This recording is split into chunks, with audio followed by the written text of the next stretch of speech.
Hi, I'm Katie Kramer, President and CEO of the Boettcher Foundation. Welcome to Colorado Leadership Stories, where we talk to everyday, courageous leaders who have made transformational impacts in their communities and are building a better state for everyone. You'll hear from leaders and organizations and communities throughout the state as we explore the idea that leadership is an activity that anyone can do.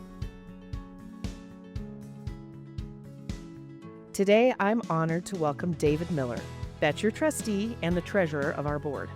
David is the CEO of the Barton Institute for Community Action, which supports leaders and communities working to build places of opportunity, connection, and belonging in Metro Denver. Before Barton, David spent 20 years leading the Denver Foundation, where the foundation's assets grew from $58 million to more than $700 million, and donors contributed more than $1 billion through the foundation. David is a leader rooted in place. He's a fifth-generation Denverite whose career has included state government, city government, communications, philanthropy, and community work. David, welcome to Colorado Leadership Stories. Thank you, Katie. I am delighted to be here. Well, David, you know this very intimately because you're on our board, but you know we have a theme every year. And this year, our theme in 2026 is the power of place. And that is the idea that the places we grow up, live, and work gather and shape who we become and how we lead. So as I mentioned in the intro, you are multi-generation Denverite and also proud graduate of Thomas Jefferson High School. Go Spartans. You spent most of your life right here in the Mile High City. So what did growing up in Denver give you that has stayed with you when you left Colorado for school? Well, as you said, Katie, my roots here are very deep. I am a fifth-generation Denverite on both sides of the family, my mother's side and my father's side. And I'm just very, very committed to this place, the city of Denver and the state of Colorado. So if you'll indulge me, I'd like to tell a little story about it. Please. My grandfather grew up in Denver in abject poverty. His dad died when he was 3 years old. Oh. When he was 6 years old, he had to work in downtown Denver on the streets selling newspapers at age 6. Wow. His mother was a washerwoman. She cleaned houses for a living. And my grandfather attended the 24th Street School in Five Points in Denver. Wow. After 8th grade, my grandfather decided to drop out of school. He wanted to work full-time to support his mother and support his family. And shortly after he dropped out of school, there was a knock on the door of their little apartment in downtown Denver. He opened the door, and his 8th grade teacher was standing there with a pail of ice cream. For my grandfather, that was a huge treat. He could never have afforded ice cream on his own.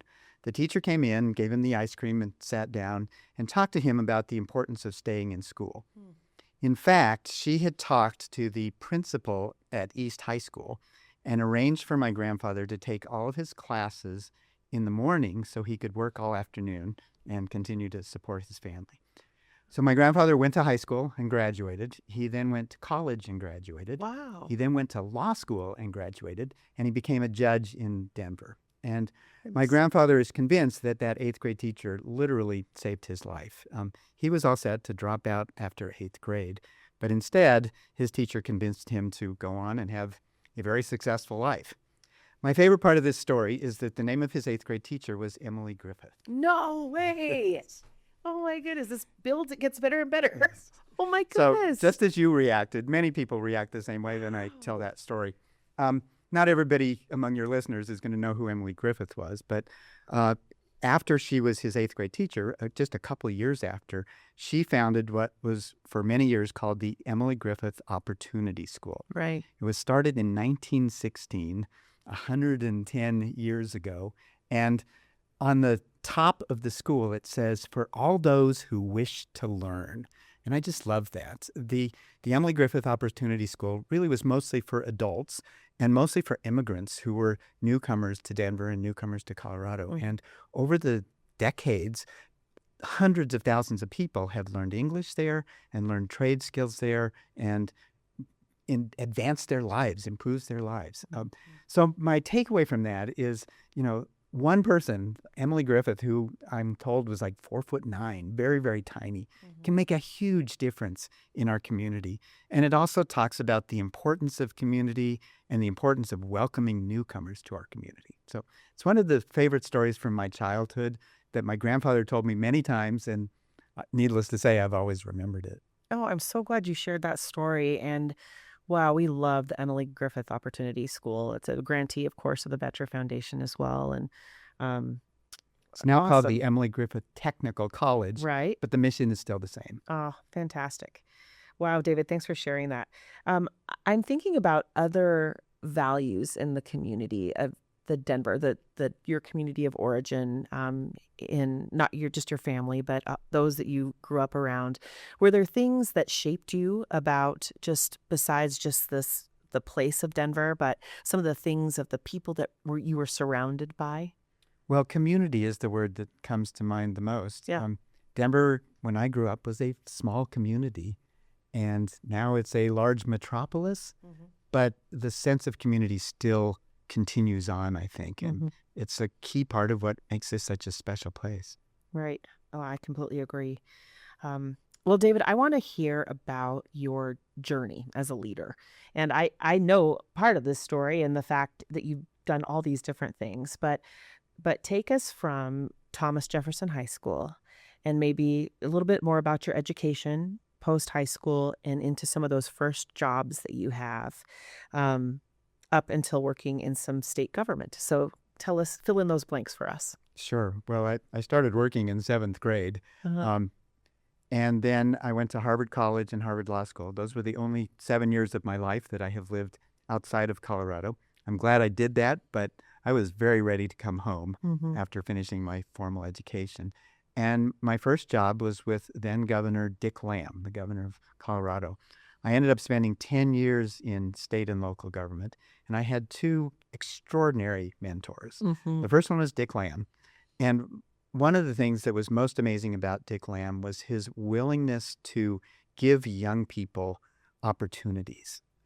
I don't think there's any governor in the history of Colorado, or probably in the history of the United States, who can say what Dick Lamb can say, which is, I think he had at least 20 people in his cabinet who were under the age of 40. Wow. I mean, think about that. Today, in any governor's cabinet, maybe there's one person under 40, Right. at most two. But imagine, and they weren't all at the same time, but over his years as governor, there were at least 15 to 20, maybe more, people under 40. And what Governor Lamb did is he gave young people huge responsibilities and put a huge amount of faith and trust in them. And almost always they rose to the occasion and succeeded. But giving young people a huge boost like that was just an extraordinary opportunity that I was able to take advantage of. I was in the governor's cabinet at age 29, which is just Man. crazy to think about. And then my second mentor was Mayor Federico Pena, the mayor of Denver. And what I most love about him is his vision. Mayor Pena was elected mayor of Denver, the first person of color ever elected mayor in the city of Denver in 1983.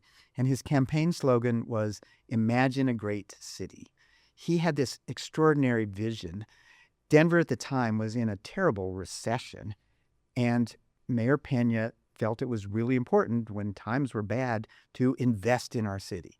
And boy, did he do that. We invested in what is now Denver International Airport, the fourth or something largest and busiest airport in the world. Mayor Pena brought Major League Baseball to Denver. He created the lower downtown district. He built the Denver Convention Center. And so much of what is now crucial to our city was part of Mayor Pena's vision of a great city. And he not only had the vision, but he implemented the vision. David, when you think about those mentors, I'm reflecting on the story of each one of those, right? Dick Lamb, just the ability to invest in young people and see potential and support that. And then this, and Mayor Pena, this vision casting thing. Are those the main leadership traits that you would reflect on from them, or are there other things that you feel like you learned from them? I think one of the important lessons I learned from both of them Mm-hmm. is that good government makes good politics.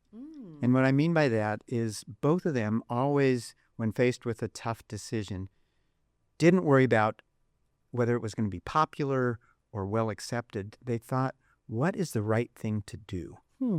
And almost always, if not always, the right thing to do was also good politics. And they both taught me that. It's a lesson that's stayed with me my whole life. Mm-hmm. I bet. And then say more about the roles that you were doing, because certainly one at the state level and one at the city level. Was it the same type of work? What were you doing for them? At the state level, as I mentioned, I was in the governor's cabinet. I was Right. the state budget director. Right. At the city level, I was in the mayor's office. I was the mayor's chief of staff. And the cliche is true that city government is closer to the people. In the mayor's office, we were dealing a lot with things like building permits and liquor licenses. And those things, seemingly trivial, are essential to people's livelihoods. So it's much more direct and much more important in a way, but it's not the big policy questions. In state government, we were dealing with prison reform and mental health issues and education and things like that. So I loved both for different reasons. Right. Well, and I want to talk about the other sectors you've been involved in, but before we go off of the public sector, did you always know that you wanted to work in government? Like, how did you decide that? I did not always know. In Yeah. fact, I've never been able to answer the question, where do you want to be in 5 years? Or even 5 months many times. Yeah. After college and before law school, I was an intern in the office of Colorado Senator Gary Hart. Oh, I worked in Washington, D.C. Cool. And I loved it. I loved the government process. I loved learning about how government works, but I didn't want to live in Washington, D.C. Yeah. So after I finished my formal education, I was remarkably privileged and lucky to get a job in the governor's office. And that's how it started. Okay, great.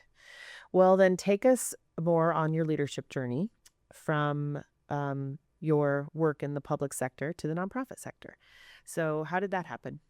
In between, I did a 7-year stint in the private sector. Well, there you go. Got all three. I was a consultant with a group that one of my friends said, it's an excuse for friends to work together. And that's pretty much what it was. I love it. So, tell us about that. The firm was called GBSM. I was the M. Right. And I loved working with my friends. But to be honest, I wasn't motivated by money, which is what most people in the private sector are. And I have great respect and admiration for people who do that. But that wasn't me. So when the opportunity came along, I applied for the job at the Denver Foundation. And lo and behold, I was hired in 1996. And I ended up spending 20 years at the Denver Foundation. That's right. And I think that's where I first met you. And we've had a chance to work together in a lot of different capacities over the years. We have indeed. And I've learned a lot from you during that time. And I reflect on some of the things that I feel like you've had tremendous impact in our nonprofit sector and philanthropic sector here in Colorado, David. And I was really hoping you could tell us the story about the expanding the nonprofit inclusiveness initiative that you were part of. I know that helped local community organizations become more inclusive in all aspects of their work. So tell us about that initiative and the motivation behind it. The way I like to start talking about that when we have a long form format, and I can go on for a while, is to talk about a place called Bletchley Park. Okay. Bletchley Park was a mansion in England, and during World War II, the British government assembled people there to try to crack the Nazis' war code. The British government apparently was intercepting messages, but they couldn't crack the code, so they couldn't figure out what the messages meant. Right. They started by bringing code breakers Right. to Bletchley Park, cryptologists, and then they added mathematicians and linguists, and they still couldn't break the code. So finally, they kind of thought outside the box, and they brought in people from all these other disciplines. They brought in astronomers and poets and crossword puzzle experts, and they finally broke the code. And the key was having people look at this problem from many different perspectives. For me, Bletchley Park is sort of the intellectual underpinnings of the Denver Foundation's inclusiveness work. I believe passionately that we will get better decisions and more success if people who are sitting around the table are as diverse as possible. And that's really the key. At the Denver Foundation, we worked really hard to bring people together from every imaginable background. And it was focused primarily on racial and ethnic diversity, but there's way more than that. There's age diversity, there's geographic diversity, there's socioeconomic diversity, there's religious diversity, there's gender diversity. And we really tried at the Denver Foundation to have as many perspectives as possible sitting around the table. One of the things I'm especially proud of is our board at the Denver Foundation to kind of set the standard for other nonprofit organizations. The last 10 board chairs that I worked with when I was the executive director at the Denver Foundation included a grand total of one straight white male. And I don't think there's certainly no community foundation in the country that can make that claim. We had a gay board chair. We had lots of women who were board chairs. We had a majority people of color who were board chairs. We had a Buddhist board chair. We had a Muslim board chair, lots of women. And that made for a much richer organization. And I think it made us much more successful because of the diversity that we had. And that's why I just think it's so important. If you'll let me, I'd love to tell one more quick story Please about it, do. which Yes. kind of illustrates for me the beauty of diversity. So as I said, when we had committees at the Denver Foundation, we tried to make them as diverse as possible. And we had a human services committee that was responsible for giving away millions of dollars in grants to human service organizations. And we thought, this was back 25 years ago now, we thought it was really important that some of the people on that committee be recipients of services. We contacted The Gathering Place, an organization you know well. Yes. And they appointed 3 women who were experiencing homelessness at The Gathering Place to join our Human Services Committee. So we had the first meeting of this group, and we wanted everybody to introduce themselves and get to know each other a little bit. And instead of having each person introduce themselves, and we thought it might be a little awkward for these women experiencing homelessness, what are they going to say? So we said, talk to your next door neighbor, and then we'll go around the table and have everybody introduce their neighbor rather than introducing themselves. And I noticed that one of these women was seated next to one of our big donors. He was a multimillionaire, very successful businessman, white male. Right. And I'm thinking to myself, what is he going to say when we get to him? Right. Well, we come to him and he says, hello, everyone. My name is Tom, and this is my new friend, Deb, and we have a lot in common. We both grew up in a small town. We both have an older brother. We both love puppies.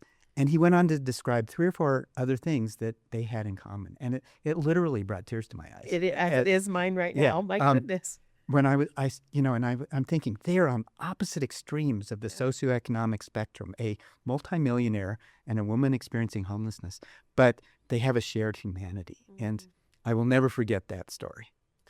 Oh, love that story. My goodness.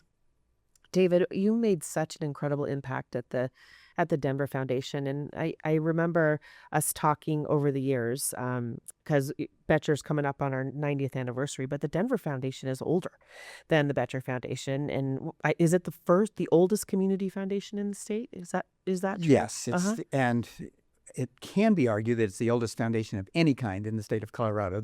It's either first or second. It was founded in 1925. Amazing. So it had its centennial birthday last year, and it's now 101 years old. Oh, so cool. And we're so grateful for leadership there and the great work. We work with Denver Foundation in a lot of different capacities. But David, take us further now on the journey from the Denver Foundation to the Barton Institute. So how did that come about? Tell us another story. It came about because I had been at the Denver Foundation, as we've noted, about 20 years. And I said to myself, if I were to be selfish, I'd love to stay there forever. At the time, my dad was 85 years old and working full time, and I easily could have stayed at the Denver Foundation until age 85 or longer, God willing. But that would have been great for me and terrible for the organization. So I decided 20 years was a good round number. It's probably time for me to leave and let new leadership take over. So that's what I did. As you've noted, I had worked in the public sector, the private sector, and the nonprofit sector. I'd never worked in the academic sector. So I went to the University of Denver and created what originally was called a Center for Philanthropy and Social Enterprise. And after a few months, my dear friend Laura Barton came along and gave us a wonderful gift, and we became the Barton Institute for Community Action. After incubating at DU for a couple of years, we left the nest and flew on our own, and we are now a freestanding nonprofit organization. Great. Say more about the mission and what you're supporting, and it's just wonderful what you do. The Barton Institute really does two things right now. One of them is that we are the fiscal sponsor for a small number of nonprofit organizations that are creating what we call places of belonging. It's all place-based. Again, There's that theme again. Boettcher Foundation's theme for the year. And all of the organizations for whom we work have a physical space. There's usually real estate involved, and it's complicated because there's real estate involved. Right. As the fiscal sponsor, we handle all the business side of their operations, the accounting, the HR, the bookkeeping, the insurance, the tax returns, all that stuff, so that these wonderful young social entrepreneurs I'm working with can really focus on fundraising and focus on their programs. So that's one thing we do. Our biggest project right now is on the former campus of what was once the Loretto Heights College, founded by the Sisters of Loretto back in 1890.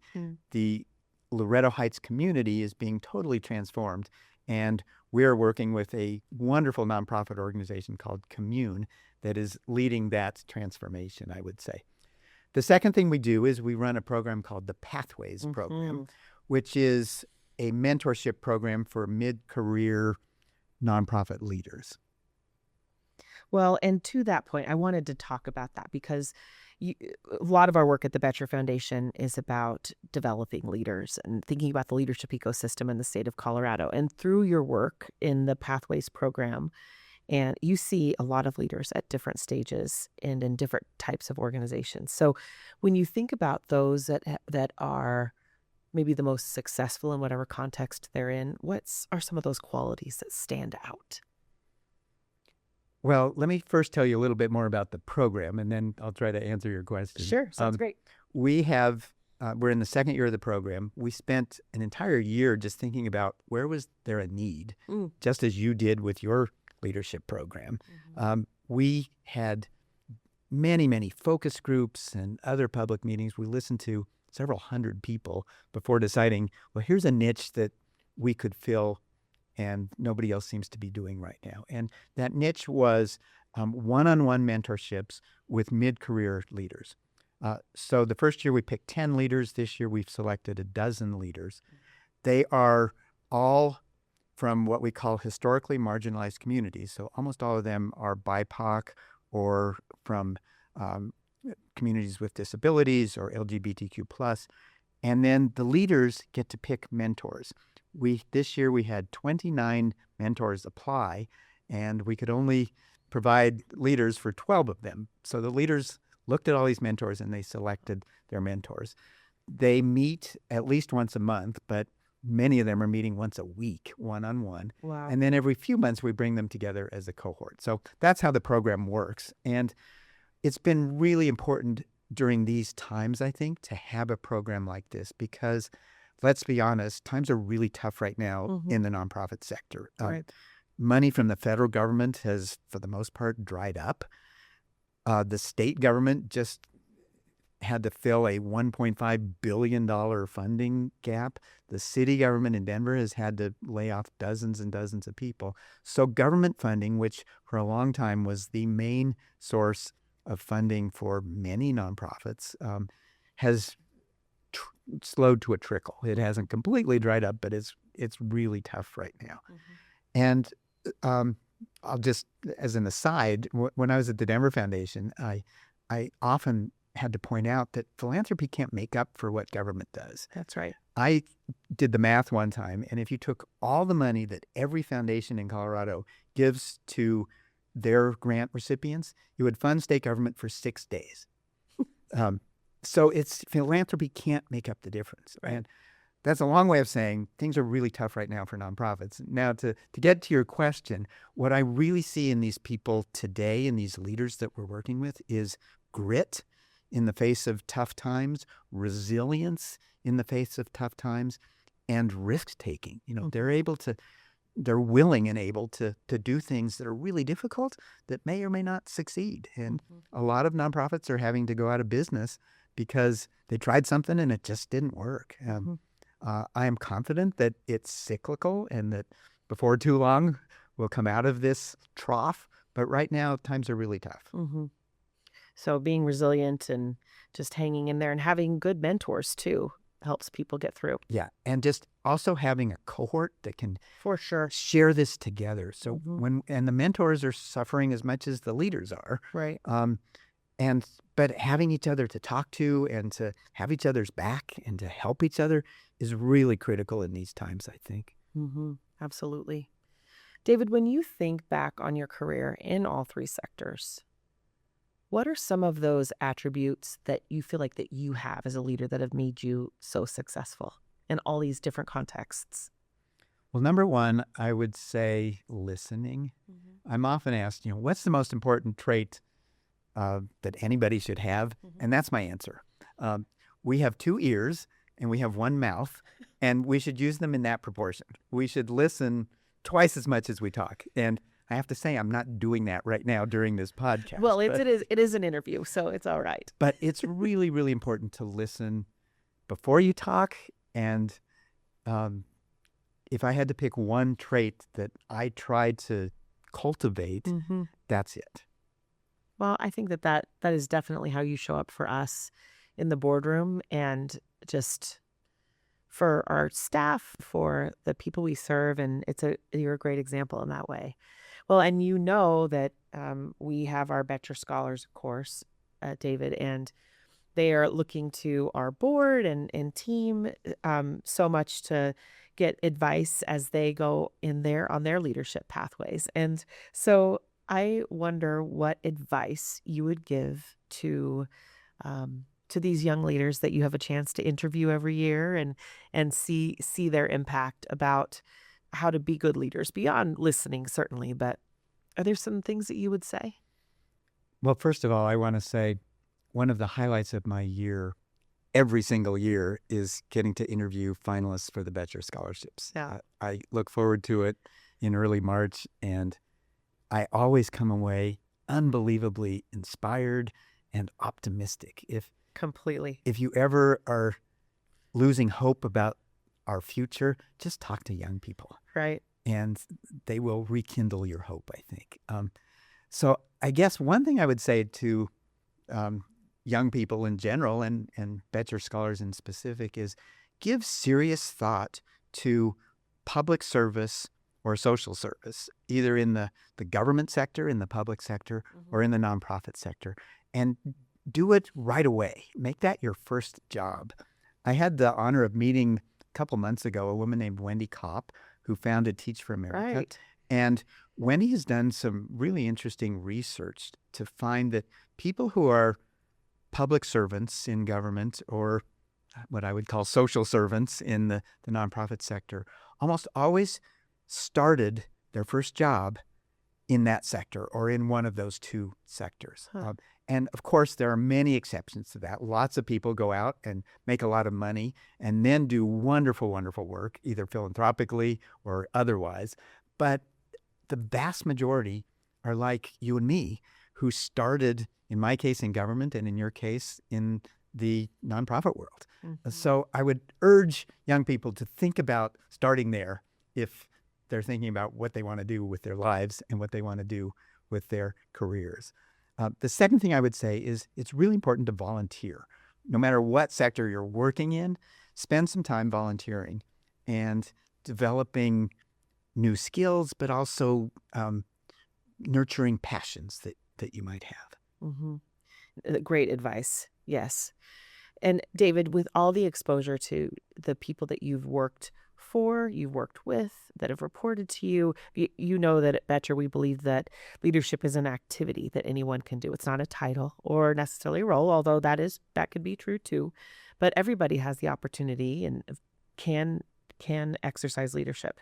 But when you think about all the people that you've engaged with that have been successful in these different contexts, can you think of something you feel like that has made a theme or something that would make them impactful? The people that have been most impactful in all of these different contexts? Yeah. Have something I know this term is used a lot, but I love the term servant leaders. Mm, A servant leader is full of humility, and they don't care who gets the credit. mhm. They just want to get things done. And Right. I just love that. I think it really strikes a chord with me. Mm-hmm. Yeah, me too. That's great. Well, my friend, I think we're at the lightning round. So just 4 more quick ones. And we'll start with, what's your favorite Colorado hobby? I have to do it seasonally. In the summer, it's running and hiking in the mountains, and in the Nice. winter, it's skiing in the mountains. So it's all about the mountains. Absolutely. Okay, favorite Colorado specific place or landmark? Again, there are 2. Okay. Red Rocks, where I saw the Beatles at age 10, Oh my goodness. and Mount Blue Lucky. Sky. Oh, where's Mount Blue Sky? It was Mount Evans until it was renamed. Oh, yes. It's now called Mount Blue Sky. I should know that. We can see it every day from Mhm. Denver, Mhm. and I just love going to the top. Oh, wonderful.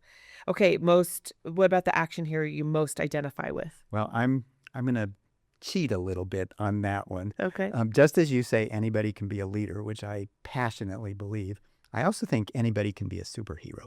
So my superhero is Emily Griffith. Full circle. I love that. I'm so happy you shared that story today. Oh, and David, what are you currently binging? Is there a show or a book or a podcast that has your attention right now? Well, this sounds really nerdy and really geeky, but like you, Katie, I am a student of leadership, and I love reading books about leadership. Yeah. Great. I do too. Like in any of them. Is there one that you can think back in your life that was the most influential? And I'm killing time here a little bit to give you a chance to think about it. I know the answer. Okay, good. I've got mine too, so we'll nerd out. Tell for me just a yours second. first. Well, I don't know that this is the best book I've ever read, but it was very influential to me at the time. But I read Stephen Covey's the 7 Habits of Highly Effective Leaders, and when I was in high school, and then in the President's Leadership class at CU Boulder, and that was very influential for me at the time. And so that would be one of my answers, the ones that I like. I think the best book I've ever read about leadership was recommended to me by Dan Ritchie, who himself was Amazing.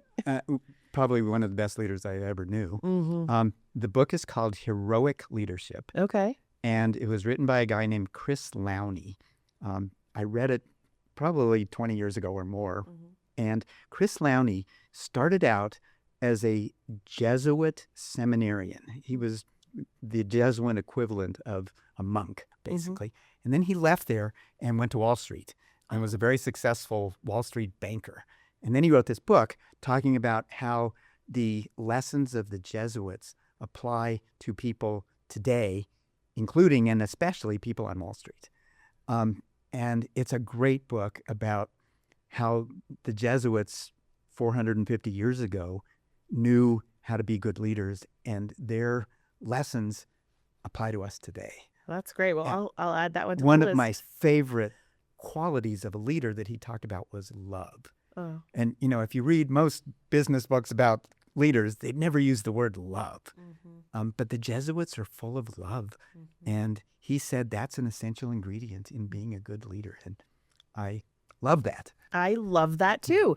Well, that's a great way to end. So I've added something else to my list. We'll have to do a book club sometime here Sounds in the good. summer. But thank you, David Miller. You are such an inspiration and a giant of a leader in my view. I've enjoyed listening to you, learning from you these many years in this sector, and we are so blessed to have you on our board. So thank you. Well, it's a blessing to be on your board, and I learn far more than I teach. Well, thank you.